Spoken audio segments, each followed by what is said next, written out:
Good morning class. कल हमने factors affecting electrolytic conductance पढ़े थे। आज हम पढ़ेंगे फैक्टर्स अफेक्टिंग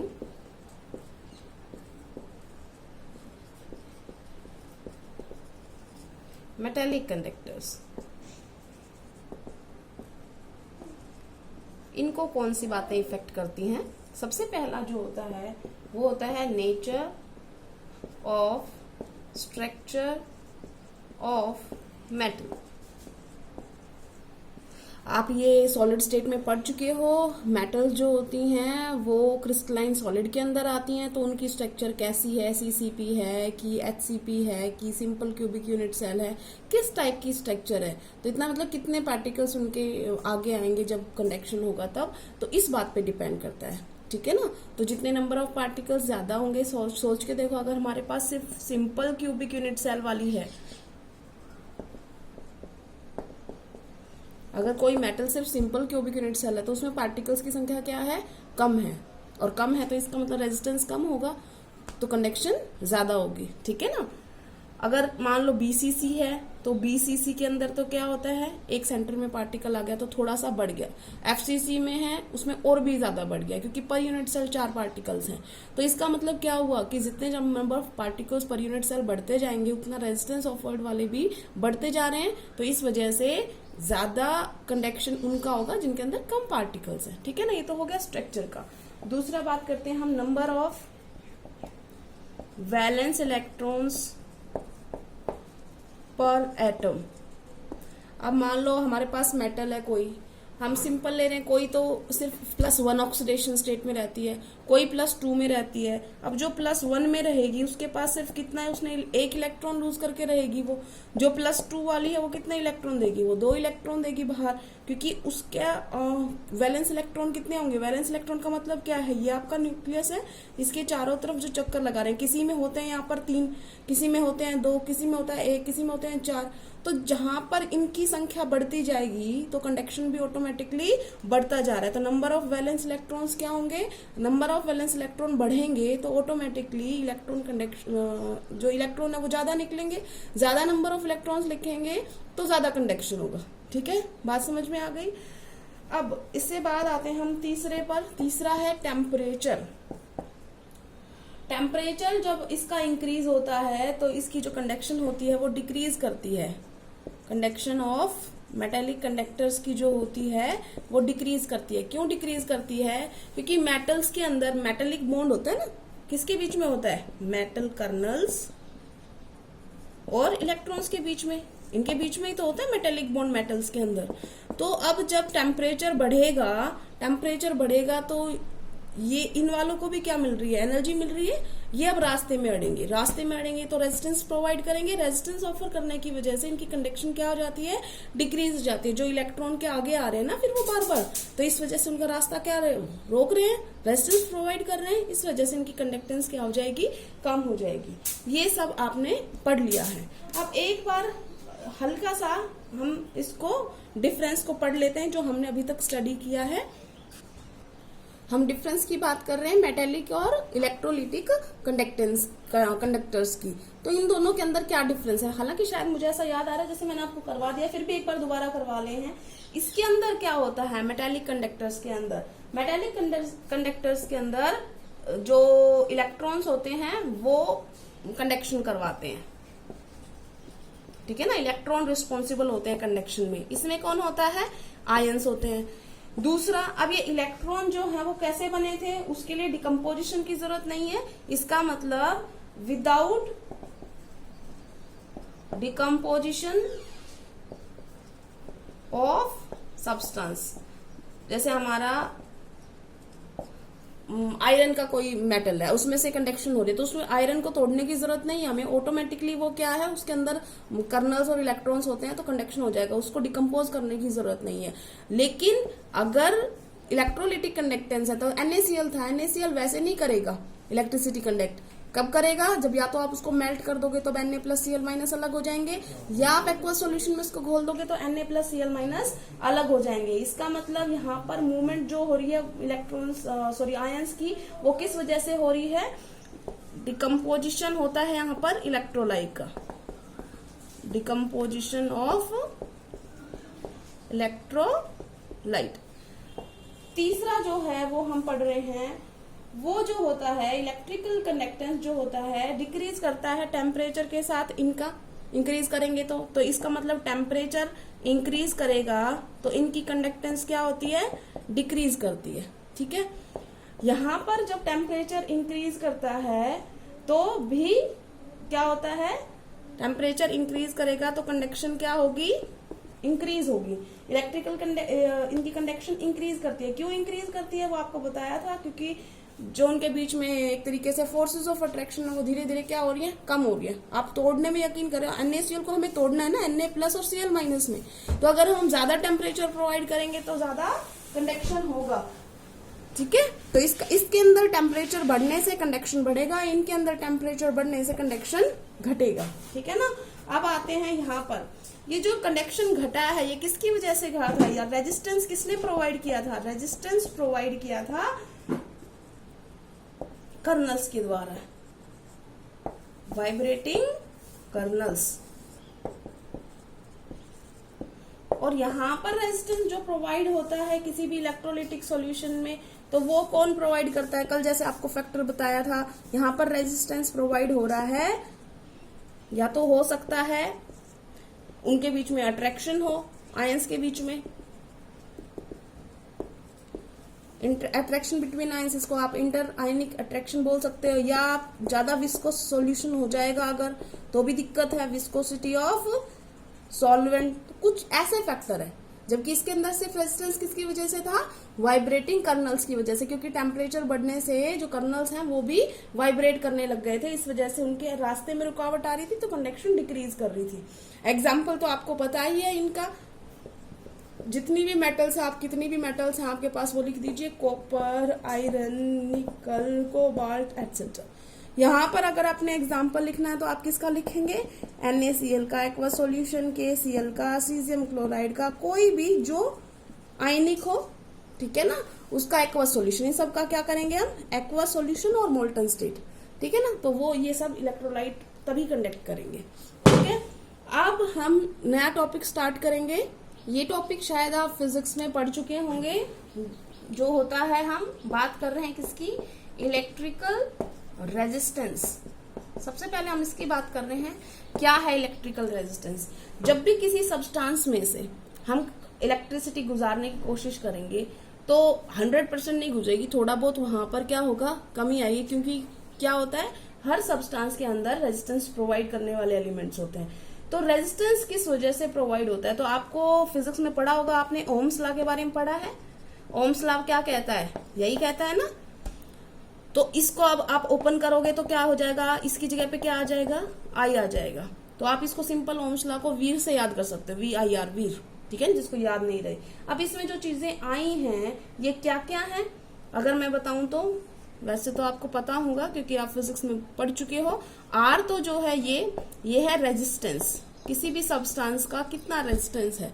ठीक है, I जो है वो क्या है, इलेक्ट्रिक करंट, कितना करंट प्रोवाइड किया जो होता है।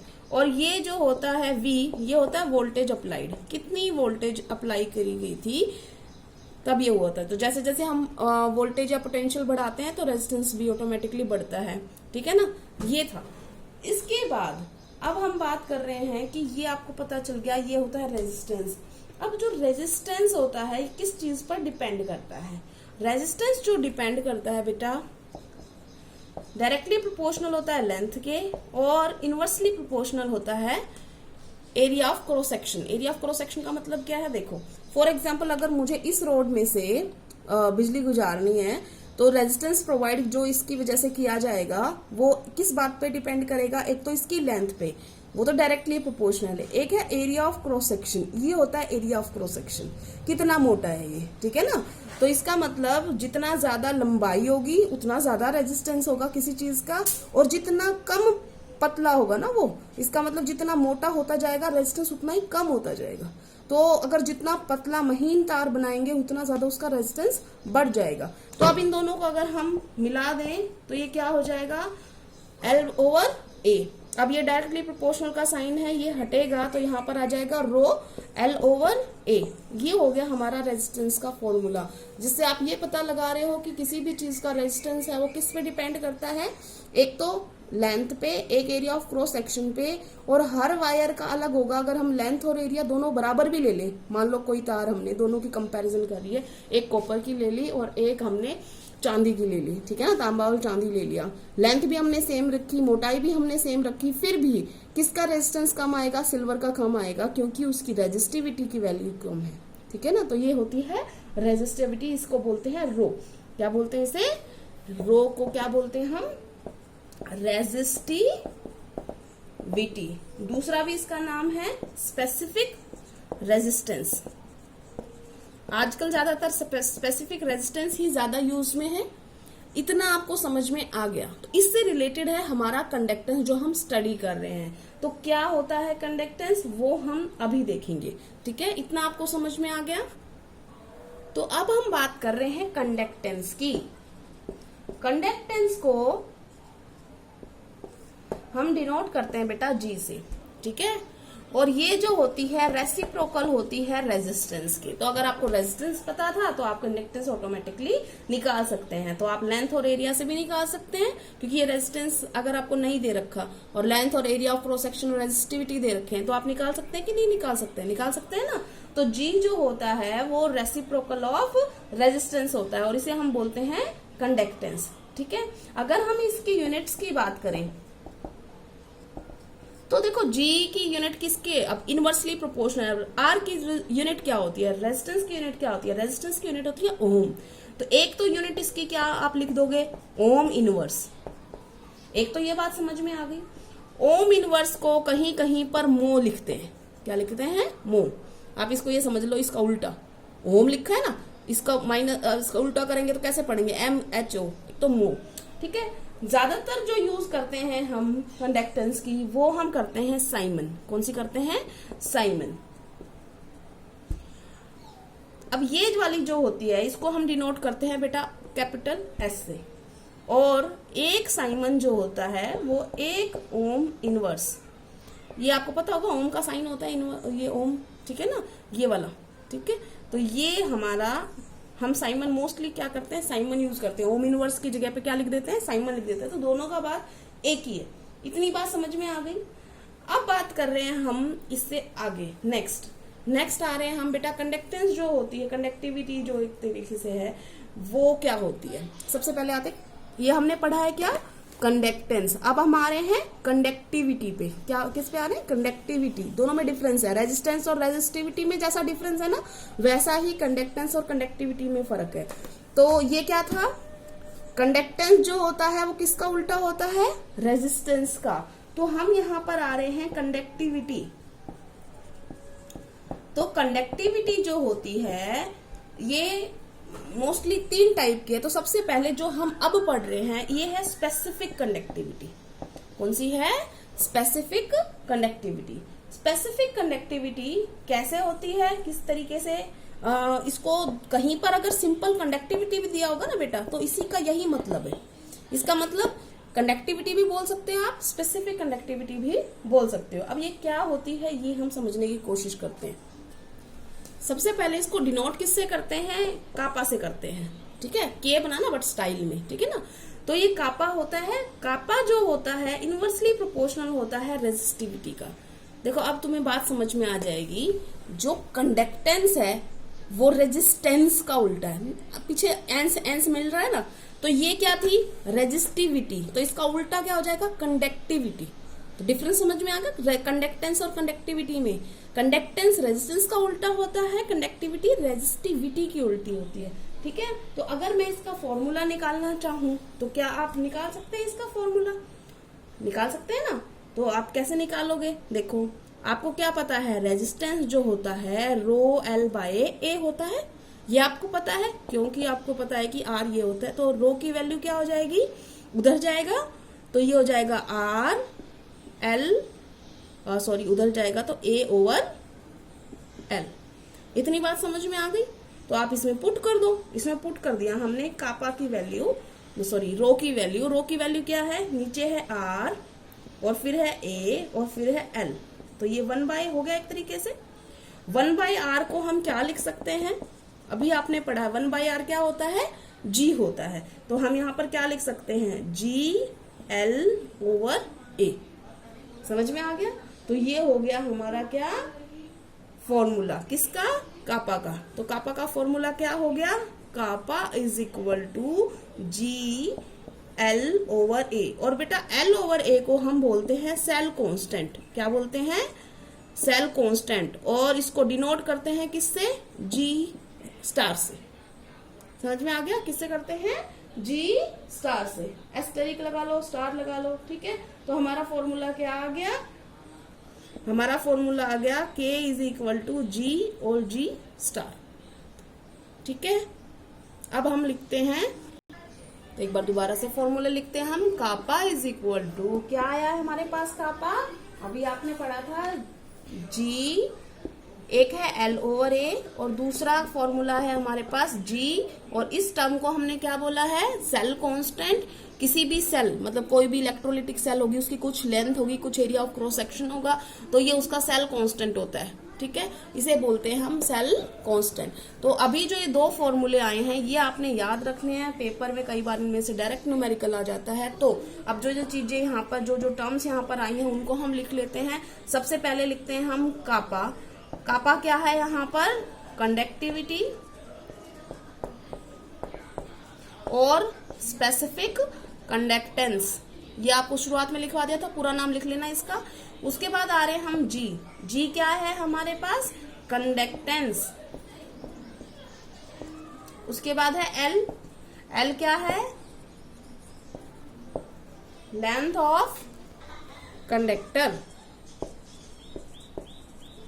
उसके बाद A है area of cross section of conductor. उसके बाद हमारे पास क्या आया है, G एस्टेरिक या G स्टार, जिसको हम क्या बोल रहे हैं, सेल कांस्टेंट। और वो किसके बराबर होता है, L/A के। ये सारी चीजें समझ में आ गई।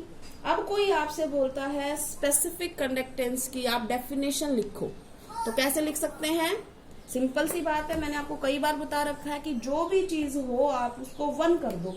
ठीक है, तो यहाँ पर ये कापा की वैल्यू है, स्पेसिफिक कंडक्टेंस, ये किसके बराबर हो रही है, ये कंडक्टेंस के बराबर हो रही है सॉल्यूशन के। कब, जब लेंथ 1 सेंटीमीटर होगी और एरिया 1 सेंटीमीटर स्क्वायर होगा। ठीक है ना। तो अब हम लिखेंगे इसको, इसकी डेफिनेशन लिख रहे हैं हम। कंडक्टिविटी या स्पेसिफिक कंडक्टेंस आप कुछ भी लिख सकते हैं। Conductivity of a solution is defined as the, क्या है ये, conductance of a solution if, क्या है वो, इफ क्या है उसका सॉल्यूशन का, if solution's length is 1 centimeter and area of cross section is 1 centimeter का स्क्वायर। ठीक है, इतना समझ में आ गया। अब आप देखो एक्चुअली में उसने क्या बोला है कि देखो 1 सेंटीमीटर अगर कोई चीज है, तो अगर मैं इसको देखो क्यूब बना लूं, ये इसकी क्या हो गई, लेंथ। और अगर आप इसका एरिया निकालोगे तो एरिया क्या हो जाएगा इसका, 1 सेंटीमीटर की स्क्वायर। एरिया तो 1 सेंटीमीटर का स्क्वायर, एरिया क्या होता है, इतना ही ना। तो वो ये भी 1 सेंटीमीटर, ये भी 1 सेंटीमीटर है। तो एक तरीके से क्या बन गई, जैसे अपना वो होता है डाइस होता है, वैसा हो गया ये। तो ये 1 सेंटीमीटर की क्यूब क्या हो गया इसका, वॉल्यूम। तो आप उसकी दूसरी डेफिनेशन भी लिख सकते हो। दूसरी डेफिनेशन क्या है कि it may be defined as the conductance of 1 centimetre cubic of the solution. क्या बोला, conductance, it is defined as the conductance of 1 centimeter cubic of solution of the electrolyte। Simple, ये ज्यादा सिंपल है क्योंकि इसके अंदर 1 सेंटीमीटर क्यूबिक ही आएगा। अगर हम बात करेंगे तो आज हमारा हो गया स्पेसिफिक कंडक्टेंस। ठीक है, थैंक यू क्लास।